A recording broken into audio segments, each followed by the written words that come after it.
पाटणमध्ये पहलगाम हल्ल्याचा तीव्र शब्दात निषेध।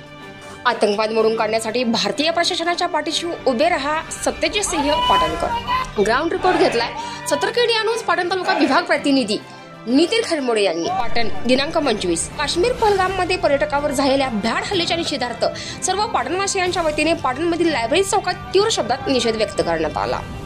दरम्यान निष्पाप पर्यटकांवर क्रूरपणे हल्ला करून भारताच्या अस्मितेवर घाला घालण्याचा पाकिस्तानी दहशतवाद्यांनी केलेला प्रयत्न निषेधार्थ आहे। आपला भारत देश भारतीय नागरिक वाचवायचा असेल तर आपले पंतप्रधान नरेंद्रजी मोदी, गृहमंत्री अमित शहा, संरक्षण मंत्री राजनाथ सिंह यांच्या मागे पूर्णपणे ताकदीने उभे राहण्याची सध्या गरज आहे। हा आतंकवाद मोडून काढण्यासाठी ते जो काही निर्णय घेतील त्यांच्या पाठीशी खंबीरपणे आणि निश्चितपणे पाटण तालुक्यातील सर्व नागरिक उभे राहतील अशी ग्वाही या प्रसंगी सत्यजित सिंह पाटणकर यांनी हर माध्यमांशी बोलताना दिली। कुठल्याही पक्षाचा विचार संघटनेचा न करता आज आपले जे पंतप्रधान आहेत नरेंद्र मोदी साहेब, आपले गृहमंत्री आहेत अमित शहा साहेब, आपले राजनाथ सिंह, आपले संरक्षण मंत्री आहेत, यांच्या मागे पूर्णपणे ताकदीने उभं राहण्याचं प्रत्येक भारतीयाने आता या ठिकाणी आपली प्रतिक्रिया व्यक्त केली पाहिजे।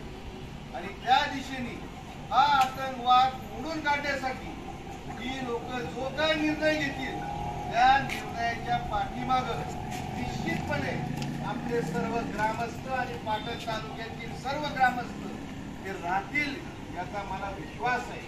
पुन्हा एकदा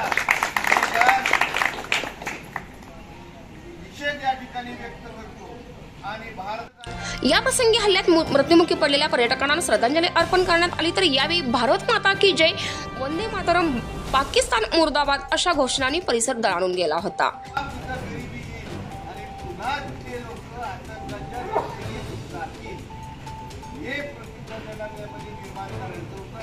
क्रूर कर्म दहशतवाद्यांना कठोर शिक्षा देण्याची मागणी देखील यावेळी करण्यात आली।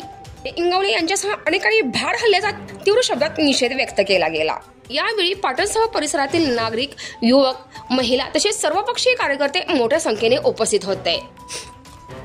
आणि या संपूर्ण महत्त्वपूर्ण अपडेटसाठी सतर्क इंडिया न्यूज पाटण तालुका विभाग प्रतिनिधी नितीन खरमोडे सह सतर्क इंडिया न्यूज संतोषी जगदाळे। पाहत रहा सतर्क इंडिया न्यूज, प्रत्येक पाऊल दर्शवते।